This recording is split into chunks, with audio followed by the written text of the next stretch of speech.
Wetwogerera nga Sipapa aliira ku nsiko oluvannyuma lwa poliisi okuyisa ekiragiro nti ssaawa yonna we bamulabirako agenda kubeera nga akwatibwa, era ne basaba bannayuganda buli ayinza okuba ng'amanyi amayitire ga Sipapa abeere nga abategeezaako ono nno akwatibwe. Okusinziira ku poliisi kigambibwa nti Sipapa yasuna $, eziwererako ddala n'ebintu ebirala bingi, yabba ssente eziwererako ddala ate nga kwotadde n'ebintu bino nno byaliwo nga 28 na 29 omwezi ogwa August 2022 nga bino byali mu maka ga Jacob Alop munansi wa South Sudan, era nga ona amakage gasangibwa wali eri Kawuku Bunga Makindye Division obubbi nno buno webwali. Ekitongole kya poliisi ekikese munnange ekyategeezezza nti ebintu ebimu ebyabbibwa bikukuliddwa mu maka g'omugagga Sipapa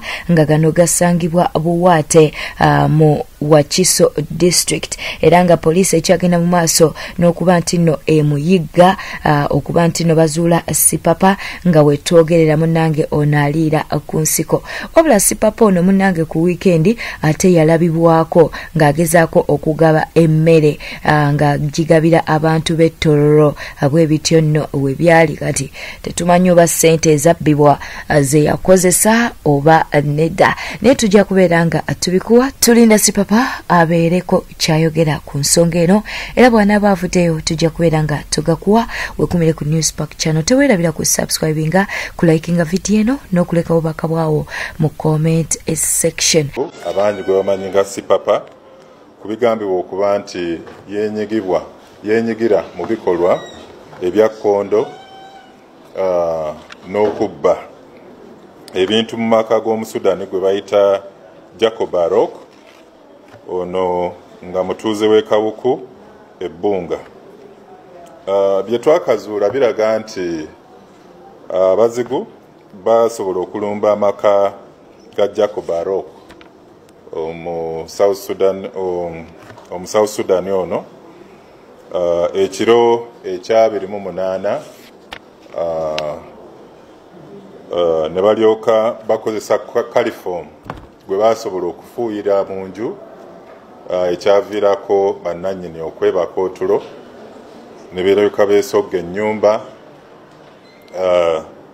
ne banyaga ne babba ssente $49 eza $, ezo ssente empitirivu, iPhone 4, laptop ekika kya Apple 2, laptop ya Dell, n'ebikomo oba ebikomo bya zaabu ne necklace eza zaabu, TV Samsung inchi 65 n'ebirala. Mu kunoonyereza kwaffe twasobola okulondoola signal eyali eva ku ssimu ezimu eza iPhone. iPhone eyina ka Apple oba ka service ku Apple ku masimu gaayo aga iPhone, nti oli waba agibbye n'agenda n'agiteekako ku muliro esobola okufulumya n'eraga essimu eyo waweeri. So kyatwangurizza nnyo okulondoola signal eva ku ka simu emu eya iPhone mpaka mu kitundu kya Kityo Close Buwate mu division eyakira. We twatuuse mu maka gano twasanze abantu abaabaddewo ne batulaga nti amaka ga mwami gwe bayita Olimu Charles Sipapa, abangi gwe bamanyi, naye nga obudde obwo yadde taliiwo ng'agenze Tororo. Kyamukisa mulungi twasanze mukyalo Nakiyimba Shamira n'abalala awo, era ne tugenda mu maaso n'okwaza ennyumba ne tuzuula. Ewe tuvayo wa NRM wuno yeganye omulambo gw'omwana we ng'agamba nti amatu g'omwana ono kati omugenzi tegafaanagana n'ag'abaana banne oba abaana be yazaala mu mukyala oyo. Okitegeera no avunanyizibwa ku by'emirimu mu kibiina kya NRM omukono Fred Lubega Sseruga avuddeyo n'akkaatiriza nti omwana omukazi Edith Nalukwago gwamusibako siwe bw'ogoberera amatu g'alina n'agaabanne. Bw'ate bw'avuddeyo n'ategeeza Sseruga okuvaayo kyaddiridde bambi Nalukwago okutubira n'omulambo gw'omwana we ow'emyaka 2 abadde ayitibwa Ronald Lubega.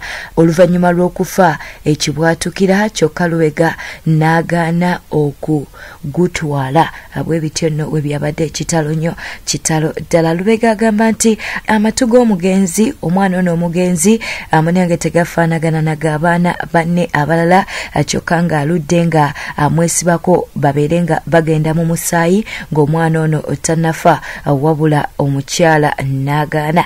Era okusinziira ku Lubega avuddeyo n'ategeeza nti abafamire y'omukyala ono ababadde balina kye bagoba munnange oluvannyuma lw'okuba nti bano ababiri baali baafunamu obutakkaanya wabula n'ategeeza nti omwana ono yafudde akakasiza ddala nti si wuwe kubanga n'amatu tegafaanagana na g'abaana balala. Weebityo nno bwe byabadde. Abitex akiguddeko munnange oluvannyuma lw'okuba nti nno Chance Nalubega avuddeyo n'awa bwino ku Abitex agambye nti Abitex musajja mubi nnyo tayagaliza era nga tasasula bayimbi. Bwetyo wetambudde obadde mulabi mulungi wabale kwekumira ku Newspark channel katukujjukiza okuba nti no subscribinga likinga video eno ate loleka obubaka bwawo mu comment section. Beera bulungi weeraba.